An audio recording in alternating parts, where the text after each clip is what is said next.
Given the demographic of people living in Century Village, it may surprise you to find out just how plugged in they are. Check out the Century Village blog. It's how word of the president's visit first spread to everybody living there. But it's not just a resource for major events like this one. Residents also use the site for information about dances, movies, and computer classes. And before they step foot in a classroom, they can use the blog's computer terminology section to brush up. Boot means to start your computer.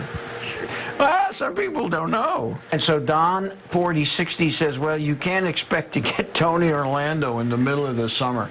Huh? Yeah, all right. And don't bring metal.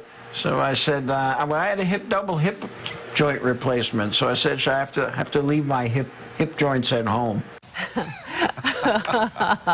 The person behind the site you just heard from is David Israel, and he clearly has a great sense of humor, and he enjoys communicating with all of his neighbors via the Century Village blog. Israel spoke with News Channel 5 social media reporter Molly Reynolds, and you're going to hear a lot more from this guy tonight on News Channel 5 at 5. We'll look forward to that. That's pretty cool. It's always cool when you can incorporate Tony Orlando into a conversation. Exactly. Just knock three times. And your double hip replacement. Right. While you're getting ready for your day, let's take a